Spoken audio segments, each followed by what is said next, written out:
अस्सलाम वालेकुम स्टूडेंट्स। आज हम शुरू करते हैं लीडरशिप एंड मैनेजमेंट का जो यूनिट नंबर 12 था, तो उसका पार्ट 7 और जो ये होगा इंशाल्लाह लास्ट पार्ट इस यूनिट का।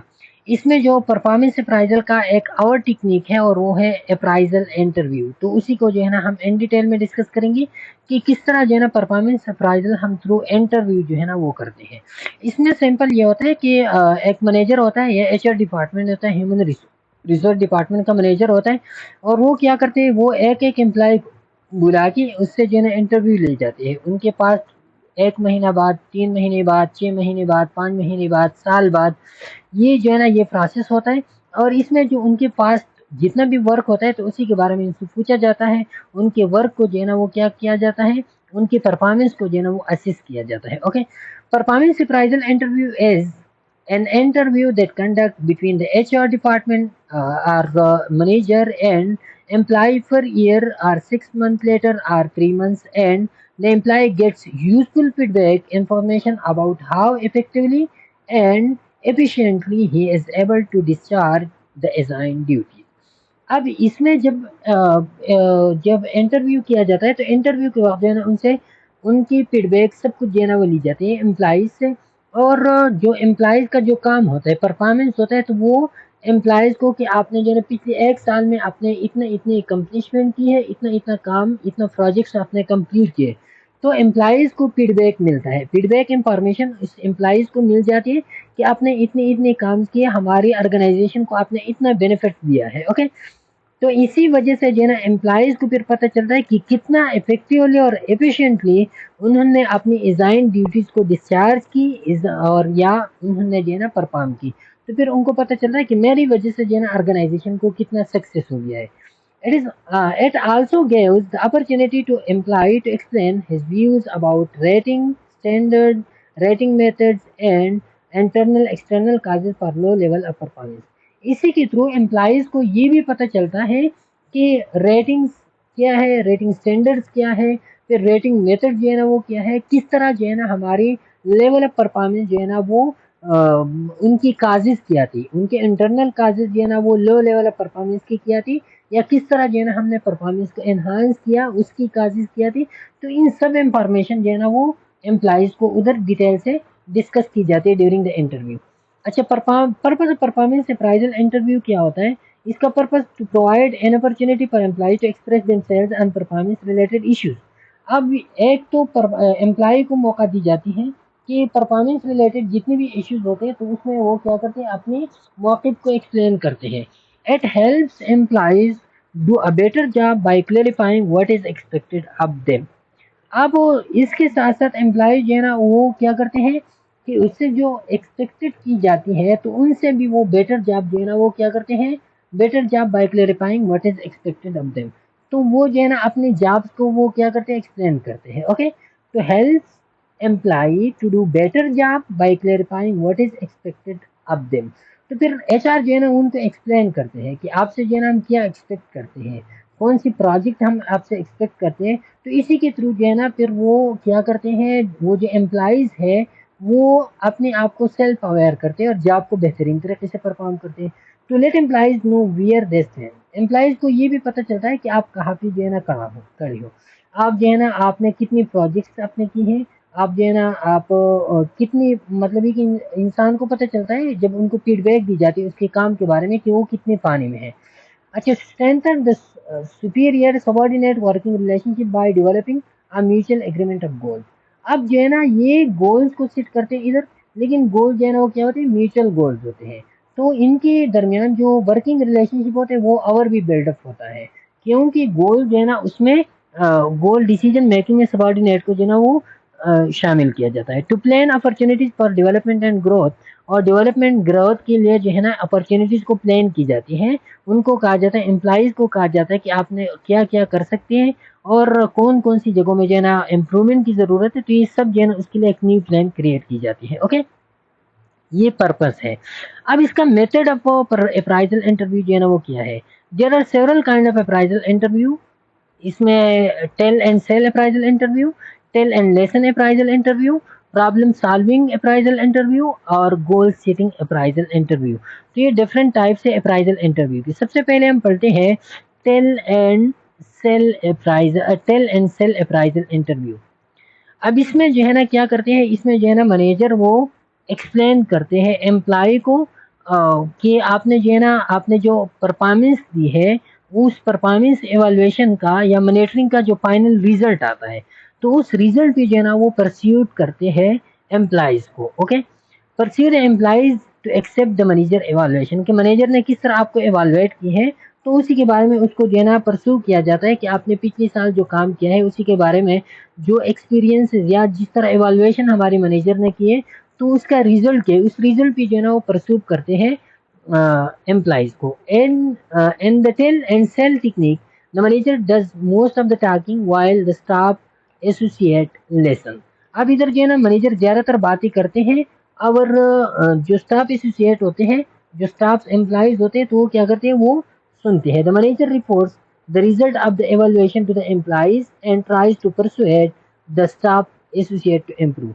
अब ये क्या करते हैं, मैनेजर जो है ना उनको रिजल्ट सुनाता है, उनको जो है ना कहता है कि आपका इस तरह इवेल्युएशन हुआ है, आपकी इतनी इतनी इम्प्रूवमेंट्स है, अब कौन सी जगहों पे जो है ना इम्प्रूवमेंट्स दरकार है, तो वो इम्प्रूवमेंट्स आपने करनी है। अब उन इम्प्रूवमेंट तो उनको बताते हैं, लेकिन इम्प्रूवमेंट्स भी उनको परस्यू भी करना है, उनको क्या करना है, उनको कन्विंस भी करना होता है, ताकि वो कन्विंस करे एम्प्लॉयज को कि आपकी ये इवैल्यूएशन सही तरीके से हुआ है और इन इन जगहों में आपकी वीकनेसेस है। ओके, अच्छा, the tell and sell technique uses positive and negative extrinsic motivation and is most likely to be successful when employees respect the interviewer.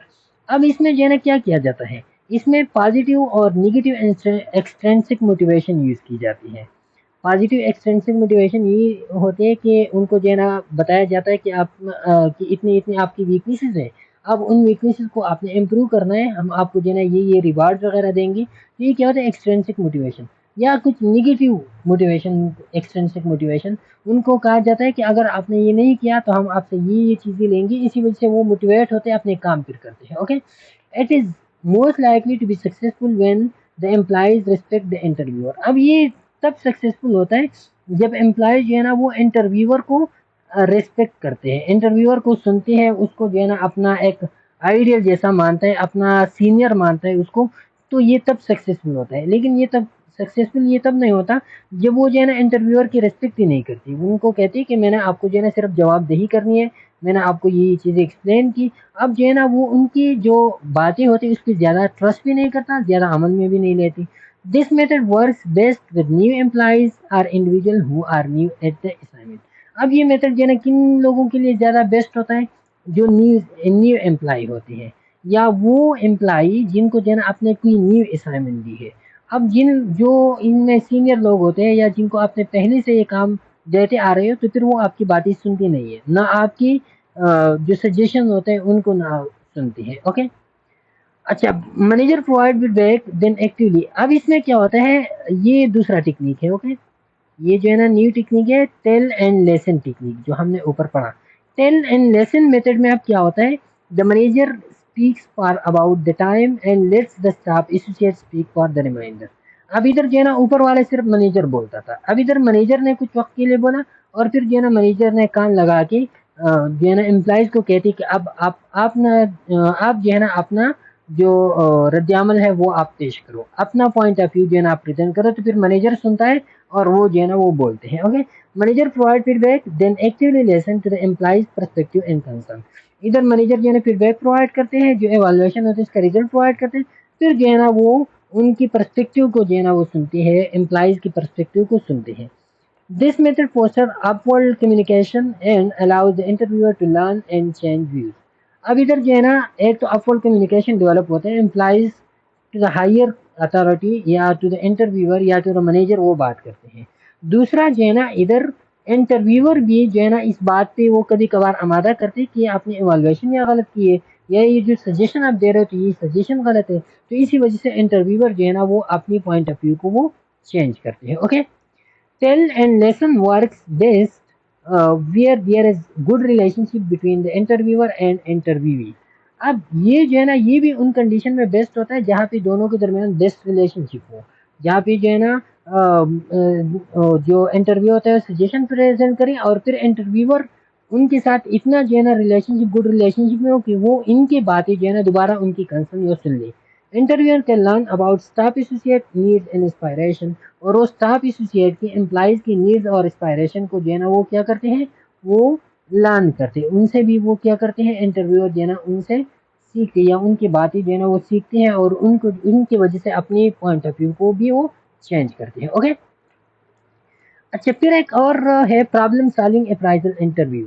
इसमें क्या होता है, in this method the interviewer assume the role of a helper to stimulate growth and development and the interview.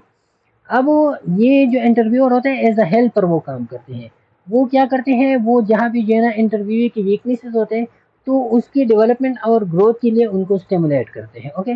This method the staff, simple ये कि इधर जो है ना प्रॉब्लम सॉल्विंग टेक्निक होती है, तो इंटरव्यू की जो प्रॉब्लम है उन प्रॉब्लम में जो है ना इंटरव्यूअर उसका हेल्प करता है। Okay. The staff associate does most of the talking while the interviewer listen, reflects ideas and feeling, ask exploratory questions and summarizes।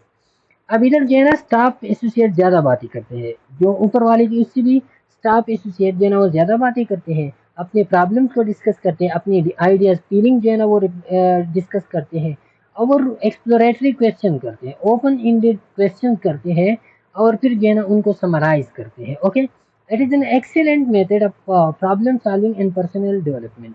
It does not want staff associate or let them know where they stand, evaluate them for lateral transfer or promotion purposes। अब इधर जो है ना क्या करते हैं, इधर ये नहीं होता कि आपने जो है ना आप सिर्फ स्टाफ की प्रॉब्लम सुनते हो, उनके जो है ना जो कंसर्न्स होते हैं वो ज़्यादा सुनते हो, उनके आइडियाज फीलिंग सुनते हो। तो ये मेन पर्पज इसका क्या होता है कि आप उनके प्रॉब्लम को जो है ना क्या सॉल्व करो, उनके जो एम्प्लॉयज होते हैं उनके डेवलपमेंट में आप जो है ना उसकी हेल्प आउट करो। इसका कतन मतलब ये नहीं होता कि आप स्टाफ को एवालुएट करो या स्टाफ को आप ये कहो कि अभी जो है ना आप कितने पानी में जो है ना आप खड़ा हो, या हम जो है ना आपका प्रमोशन कोई करने वाला है, कोई आपका ट्रांसफर करने वाला है। तो इसका कोई कतन ये मतलब नहीं होता, सिर्फ प्रॉब्लम सॉल्विंग इंटरव्यू होता है। ओके। अच्छा, फिर getting goal setting appraisal interview. Goal setting appraisal interview as future oriented. अब ये फ्यूचर ये वो इंटरव्यू होता है जहाँ पे जो है ना आप एम्प्लॉयज को बुलाते हो और उसके कम्बिनेशन में जो है ना आप क्या करते हो, आप गोल सेट करते हो फ्यूचर के लिए। It focuses attention on the employee's achievement and consequently stimulate accomplishment। अब ये जो है ना फोकस किस चीज़ पे करते हैं, एम्प्लॉयज अचीवमेंट पे और उनकी एकम्प्लिशमेंट को जो है ना वो स्टिमुलेट करते हैं, उनकी अचीवमेंट्स को जो है ना क्या करते हैं, स्टिमुलेट करते हैं। This method integrate institutional and personal achievement goal. Personal achievement goal को और इंस्टीट्यूशनल गोल दोनों जो है ना इधर इंटीग्रेट्स होते हैं, दोनों को इधर यकजा करने की कोशिश की जाती है ताकि एम्प्लॉयज भी मोटिवेट हों, एक क्लियर गोल हो, स्पेसिफिक गोल्स हो और वो गोल जो है ना वो एम्प्लॉयज और जो इंटरव्यूअर होता है दोनों की या ऑर्गेनाइजेशन दोनों की म्यूचुअल अंडरस्टैंडिंग से क्रिएट हो। ओके। फिर जो है ना एनेक्डोटल नोट, जो हमने ऊपर भी जो है ना इसको थोड़ा सा डिस्कस किया, ये एनेक्डोटल जो इसको जो है ना हम इनफॉर्मल स्टोरी, फुल स्टोरी भी कहते हैं। इसमें आप जो है ना क्या करते हो, सब कुछ जो है ना वो एक्सप्लेन करते हो। तो ये anecdotal notes include any written documentation of the progress of behaviour. आप एम्प्लॉय की प्रोग्रेस कितना है या उनका बिहेवियर कैसा है उसके बारे में टोटल डॉक्यूमेंटेशन आप करते हो। Even extra notes on work samples can be consider anecdotal.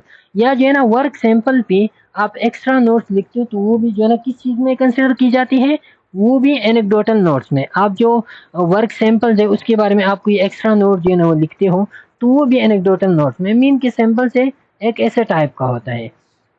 The wording of anecdotal notes or goals should be written clearly so that they can be understood by an outsider read। आप anecdotal note जो आप बनाते हो ना तो इसमें main चीज़ ये होता है कि आपने गोल्स को क्लियरली राइट टाइप करना होता है, क्लियरली आपने रिटन फॉर्म में लाना है ताकि अगर कोई बाहर बंदा भी उसको रीड कर सके तो वो जो है ना इसको आसानी से उसको समझ आ जाए। Okay. Examine the data carefully. इसमें जो है ना आप डेटा केयरफुली एग्जामिन करते हो। By analysing the events it may be clear that additional or more detail data is needed. अब इसमें आप क्या करते हो, इसमें आप डेटा को एनालाइज करते हो और जब आप वो it may be clear that additional और more detail data is needed to fully diagnose the behaviour. अब इसमें जो है ना आप डिटेल इंफॉर्मेशन आप लिखते हो, तो इसमें ये ज़रूरत भी आता है कि आपको जो है ना जब आप इवेंट को एनालाइज करते हो तो आपको ये भी ज़रूरत आता है कि इसी के बारे में जो है ना इस बिहेवियर के बारे में हमने मजीद इन डेप्थ जाना है, मजीद डिटेल की ज़रूरत है ताकि इसको जो है ना हम सही तरीके से डायग्नोज करें। Document ongoing processes formative evolution, जो ऑनगोइंग प्रोसेस होता है तो उनको भी ये क्या करते हैं जिसको हम फॉर्मेटिव एवोल्यूशन करते हैं ना, ऑनगोइंग मॉनिटरिंग जो आप करते हो तो उसको भी ये रिकमेंड करते हैं। When documenting makes for day of the week, time of the day and other factor are not inadvertently when other factor are not inadvertently affecting result, okay sorry, कि जब वो कोई और फैक्टर जो है ना वो क्या करते हैं वो आपके रिजल्ट को जो है ना वो अफेक्ट नहीं करते, इनएडवर्टेंटली आपके फैक्टर को जो है ना वो क्या करते हैं अफेक्ट नहीं करते। मीन कि इसका सिंपल मतलब ये कि डॉक्यूमेंटिंग ऑनगोइंग प्रोसेस जब आप करते हो तो ड्यूरिंग द डॉक्यूमेंटिंग आपने जो है ना सही टाइम कौन से वीक थी, कौन कौन से आवर फैक्टर्स है जो आपकी रिजल्ट को अफेक्ट करते हैं, तो वो सब फैक्टर जो है ना आपने क्या करने हैं वो आपने इधर एक्सप्लेन करने हैं। ओके, जितने भी फैक्टर्स होते हैं तो वो आपने इधर जो है ना कौन सा दिन कौन सा टाइम जो है ना जो मैनेजमेंट जो आपका एम्प्लॉय होता है और जो मैनेजर होता है दोनों मिल करके उनको जो है ना इधर क्या करते हैं वो अनगोइंग एवेलुएशन में जो है ना या एनेक्डोटल रिकॉर्ड में वो सब कुछ लिख देते हैं। Wherever possible keep hard copies of the work samples to further support progress. अब जहाँ पे भी पॉसिबल हो तो आपने उनका हार्ड कॉपी जो है ना निकालना है ताकि आपके पास जो है ना वर्क सैंपल का आपके पास जो है ना हार्ड कॉपी प्रेजेंट हो और इसी की वजह से जो है ना सपोर्ट प्रोग्रेस जो है ना वो और भी मजीद बेहतर हो सकता है। ओके, अच्छा, रिकमेंडेशन और suggestion that you made to the employee, और साथ में जो है ना एनेक्डोटल नोट में आपने जब ये सब कुछ जो है ना आपने वो डे टाइम सब कुछ जो है ना आपने मेंशन की तो फिर जो है ना जो फैक्टर्स आपके रिजल्ट को अफेक्ट करती थी एंड एडवांटेजली तो उन सारी फैक्टर्स को आपने जो है ना आपने मेंशन की।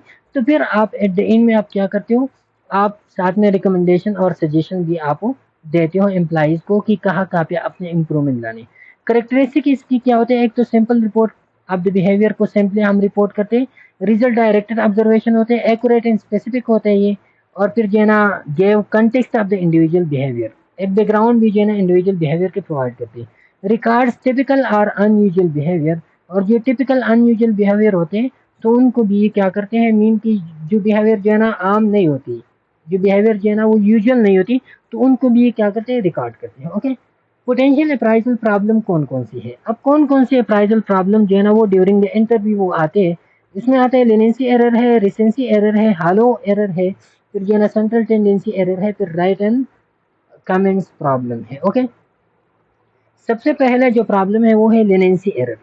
लेनेंसी एरर में क्या होता है, लेनियंसी एरर में manager tend to overrate their staff performance. This is called leniency error. For example, a manager may rate everyone and her or her staff above average. अब leniency error में ऐसा होता है कि मैनेजर जो है ना लोगों को ओवर रेटिंग करे, मीन कि हर एक बंदे को जो है ना बहुत सखी और सलाह खान ने अपने आप में बनाया हो, वो जो है ना हर एक बंदे को ज़्यादा ज़्यादा मारते हैं हर एक बंदे को। तो फिर इसी वजह से क्या होता है, फिर इसी वजह से जो काबिल लोग होते हैं जो मेहनती लोग होते हैं उनकी उनका पता ही नहीं चलता। वो लोग जिन्होंने बिल्कुल मेहनत नहीं की हुई होते हैं, जो मस्ती चर्चे करते हैं, जो इंजॉयमेंट करते हैं, उनको भी आपने ज़्यादा मार्क दी, और जिन लोगों ने मेहनत की है एफर्ट्स किए उनको भी आपने ज़्यादा मार्क्स दी, तो दोनों जो है ना आपने सेम कर दी। तो ये क्या है, ये लेनियंसी एरर है कि आप अबाउट द एवरेज हर किसी को मार्क्स देते हो। रेसेंसी एरर में क्या होता है, another difficulty with most appraisal system is the length of time over which behavior is evaluated। अब इसमें जो है ना लेंथ ऑफ टाइम बहुत ज़्यादा अफेक्ट करते हैं। फॉर एग्जांपल किस तरह, in most organisation employees are formally evaluated every 12 months evaluating. अब इसमें जो है ना जब आप एवैल्यूएशन करते हो तो एवैल्यूएशन में जब आप ज़्यादा टाइम लेते हो, फॉर एग्जांपल आप जो है ना 12 महीने बाद आप जो है ना एवैल्यूएशन करते हो, तो फिर मेन प्रॉब्लम क्या आता है, मेन प्रॉब्लम यही आता है कि आप जो रिसेंटली जो वर्क है उसको आप एवैल्यूएट करते हो, और जो साल के शुरू में जो काम है उसको आप इग्नोर करते हो कि वो उनको छोड़ो यार, ये अभी जो कुछ हुआ है उनको आप एवैल्यूएट करो। अब ऐसे एम्प्लॉयज़ हो सकते हैं कि इन्होंने साल की शुरू में अच्छा परफॉर्मेंस दी हो और साल के आखिर में उनने सही परफॉर्मेंस नहीं दी हो तो आपने उनको अंडर रेट कर दिया। ऐसी एम्प्लॉइज होते जो साल के अव्वल में इन्होंने सारे 7-8 महीने इन्होंने काम चोरी की है, आखिरी 2-3 महीने में इन्होंने बेस्ट काम की है, तो आपने उनको जो है ना ज़्यादा मार्क की। तो दूसरे के साथ जो है ना आपने क्या किया, ज़्यादती की। तो इसको हम क्या कहते हैं, इसको हम कहते हैं रिसेंसी एरर, कि आप रिसेंट चीज़ों को जो है ना आप इवैल्यूएट करते हो और जो प्रीवियस चीज़ें होते हैं वो आप जो है ना इग्नोर करते हो। ओके, हालो एरर में क्या होता है, दिस आकर when manager really likes or dislike an employee and allows their personal feelings about this employee to influence their performance। Hello error में क्या होता है कि आप एक एम्प्लॉय को जो है ना आप कहते हो कि यार ये तो अच्छा है, ये मेरे साथ जो है ना मुझ पे चाय वगैरह पीती है, मैं इसको जो है ना लाइक करती हूँ, इसके करेक्टर को लाइक करता हूँ, चलो इसको ज़्यादा मार्क्स दे दो। ये दूसरा है, ये तो मेरे साथ कभी सलाम वगैरह सलाम दुआ भी नहीं करती, ये मुझे पसंद भी नहीं है, इसको मैं मार्क्स जो है ना कम देते हो, अंडर रेट उसको करते हो। तो ये क्या होता है कि आप अपनी पर्सनल फीलिंग पे जो है ना आप किसी को लाइक डिसलाइक के बेस पे आप एम्प्लॉय को रेट देते हो, तो ये हालो इफेक्ट होता है। सेंट्रल टेंडेंसी एरर में क्या होता है, central tendency error is the rater's tendency to avoid making extreme judgment of an employee performance, resulting in rating all employees in the middle part of the scale। अब इसमें mainly क्या होता है, the manager should evaluate every employee according to their performance, not to keep average scale because some employees are very hardworking and some are lazy and duty। अब इसमें क्या होता है कि वो जो है ना क्या करते हैं, एवरेज मार्किंग हर किसी को देते हैं। सेंट्रल टेंडेंसी में क्या कहते हैं कि यार एवरेज 30 मिनट मारते, अब ये सारे पेपर जो है ना ये कौन चेक करेगा, बस एवरेज दे दो, 20-22 जो है ना हर किसी को दे दो, बस ये काफ़ी है, कोई एतराज़ भी नहीं करेगा। जो ज़्यादा मार्क्स वाले हैं वो भी नहीं कर सकता एतराज़, जो कम मार्क्स वाले होते हैं वो भी, क्योंकि सारों को आपने जो है ना एवरेज भी ट्रीट किया। अब जिन लोगों ने ज़्यादा मेहनत की थी, हार्ड वर्किंग थी, उनको भी आपने जो है ना वो लेज़ी लोगों को, जो लोग ड्यूटी नहीं कर रहे थे, उनके सब में आपने डाल दिया। तो ये क्या होता है, ये सेंट्रल टेंडेंसी कि आपने जो है ना सेंट्रल टेंडेंसी को आपने जो हम बाय स्टेट में हम पढ़ते थे, वो आपने जो है ना उसी के बेस पे आपने मार्क दे दी, एवरेज मार्क्स आपने सबको दे दी। Written comments problem, written comment problem क्या होते हैं, almost all problems appraisal firms all performance appraisal firms provide space for written comments by the appraiser। अब जो है ना इधर आप परफॉर्मेंस को आपने जो है ना लिखना होता है, अपनी सब्जेक्टिव फीलिंग आप उसमें इन्वॉल्व करते हो। The wise manager uses this space to justify in detail the basis for the ratings, to discuss developmental activities for the development in the coming year. To put the rating in the context, although the evaluation period is 12 months, the appraiser notes on the form that he or she has only been the nurse manager for the past 3 months, or to discuss the employees promotion potential. अब इसमें simply ये बात आप याद रखिए कि ये बहुत लंबी कहानी है। रिटन कमेंट्स में ये होता है कि एक बंदा है वो खुद से जो है ना वो कमेंट्स देती है अबाउट एम्प्लॉय, एम्प्लॉय के काम के बारे में। अब ये जो है ना अपने बारे में उनको लिख देते हैं, उन्होंने जो है ना 3 मंथ काम किया, ये कहते हैं कि ये जो है ना बहुत अच्छा बंदा है, इन्होंने जो है ना पिछले 12 साल से 12 महीनों से हमारे साथ काम करता है। अपनी तरफ से जो है ना ये उसमें क्या करते हैं, अपनी सब्जेक्टिव फीलिंग उसमें जो है ना वो क्या करते हैं, वो इन्वॉल्व करते हैं। इसका मेन पर्पस क्या क्या क्या होता है कि ये बाइसेस करते हैं, रिश्तेदारियाँ पालते हैं, दोस्तियाँ पालते हैं, और ये जो है ना उसकी प्रमोशन के लिए जो है ना to discuss the employees promotion potential के लिए या ये काम करते हैं। Unfortunately, few nurses managers use these valuable space appropriately. In fact, the spaces for written comments are often left blank। अब जो है ना इधर जो है ना अक्सर लोग जो है ना या तो अप्रोप्रिएटली ये स्पेसेस जो है ना वो यूज़ करते हैं कुछ मैनेजर, वो तो ठीक है। अब वो unfortunately few nurses manager use these valuable space appropriately and fact the spaces for written comments are often left blank। अब कुछ जो है ना कुछ मैनेजर जो है ना यही स्पेसेस जिनको जो है ना यूज़ की जाती है, इनमें सब्जेक्टिव फीलिंग जो है ना उसमें शुमार की जाती है। तो कुछ मैनेजर जो है ना वो अनफॉर्चुनेटली उनको फेल करते हैं, लेकिन कुछ मैनेजर जो है ना वो क्या करते हैं, वो इनको जो है ना ज़्यादातर लोग उनको जो है ना ब्लैंक जो है ना वो छोड़ते हैं। अब जिन्होंने पेल करना होता है तो वो उनमें सब्जेक्टिव फीलिंग जो है ना वो शामिल करते हैं, गलत इंफॉर्मेशन उसमें देते हैं। ओके, तो ये रिटन कमेंट प्रॉब्लम होते हैं। अच्छा, तो ये जो है ना ये क्या है, ये मेजर मिस्टेक्स होते हैं ड्यूरिंग द अप्राइजल सिस्टम जो आप करते हो। अब काउंसलिंग के तो ये इजी टॉपिक है, काउंसलिंग किस तरह करने हैं, तो काउंसलिंग की फिर जो है ना टाइप्स होते हैं तीन type, directive counselling, non directive counselling और फिर इलेक्टिव काउंसलिंग। डायरेक्ट काउंसलिंग में जो है ना, जो काउंसलर होता है तो वो क्लाइंट को डायरेक्ट अथॉरिटेटिव वे में उसको काउंसल करते हैं। Clients needing structure and direction, clients को जो है ना डायरेक्ट स्ट्रक्चर डायरेक्शन जो है ना उनको प्रोवाइड की जाती है। अब वो इट इज काउंसलर सेंटर होता है, ये जो है ना इसमें मेन फोकस काउंसलर पे होता है, मतलब है कि जो काउंसलिंग प्रोवाइड करता है तो वो अपनी अहकाम जो है ना चलाते हैं। प्रेस्क्रिप्टिव काउंसलिंग या अथॉरिटेटिव होता है। काउंसलर जो है ना अपनी तरीके उस पर जो है ना वो कहते हैं कि आपने ये करना है, ये नहीं करना है, इस तरह के करना है। तो ये वाले होते हैं, ये ज्यादातर कहाँ पे होते हैं, एन आर टू रिजॉल्व कम्प्लेक्स को रिजॉल्व करने के लिए जो है ना ये direct counsellor. Non directive counsellor या इसको टॉलरेंट काउंसलिंग या परमेसिव काउंसलिंग भी कहते हैं। इसमें क्या होता है कि इसमें जो है ना जो क्लाइंट होता है ये क्लाइंट सेंटर्ड होता है। इसमें क्लाइंट को अलाउ किया जाता है, वो जो है ना क्लाइंट जो है ना वो ओपन एंडेड क्वेश्चन पूछते हैं, वो जो है ना एक्सप्लोर करते हैं, वो सेल्फ अवेयर करते हैं, सेल्फ डिस्कवरी करते हैं अबाउट द थिंग, और उसी की बेस पे जो है ना क्या करते हैं, the counselee as the focus of the whole counseling process. The main function of the counselor is to create an atmosphere and with the client work out his problem. तो इसमें मेन फोकस काउंसलर का ये होता है कि वो counsellee जिस client को काउंसिल करता है उसके लिए एक ऐसी एटमॉस्फेयर क्रिएट की जाए जहाँ पे जो है ना वो अपनी सारी प्रॉब्लम को जो है ना वो डिस्कस करी, ओपन इंडेड क्वेश्चन उनसे करी, वो जो है ना अपनी प्रॉब्लम को राइज करे और सब कुछ जो है ना उधर सॉल्व हो जाए। ओके, तो इधर फोकस होता है काउंसलर पे। इलेक्टिव काउंसलिंग या इसको जो है ना हम दोनों नॉन डायरेक्टिव डायरेक्टिव दोनों इसमें आते हैं। तो Thorne introduces elective counseling. Elective counseling as a type of counseling which neither counselor centered nor client centered होता है। Here the counselor neither too active, counsellor ना बहुत ज़्यादा एक्टिव होता है ना बहुत ज़्यादा पैसिव होता है। अब इधर जो है ना it allows therapist to leverage the most effective method for the each individual. अब इस इलेक्टिव काउंसलिंग में जो है ना, इलेक्टिव मीन कि आप मुंतखब करते हो कि किसके लिए जो है ना कौन सा काउंसलिंग वो बेस्ट है, तो वो आप जो है ना वो करते हो। आपकी ऑर्गेनाइजेशन का कोई रूल रेगुलेशन नहीं होता कि क्लाइंट आपके पास आता है तो आपने सिर्फ यही नहीं, आप क्लाइंट को देख के उसी के मुताबिक आप उनके लिए काउंसलिंग करते हो। कभी आप जो है ना उसके लिए क्लाइंट सेंटर बन जाते हो, कभी आप उनके लिए जो है ना अथॉरिटेटिव बन जाते हो, तो फिर आप क्लाइंट पे, ये इलेक्टिव होता है। Okay, ways to manage challenging personal.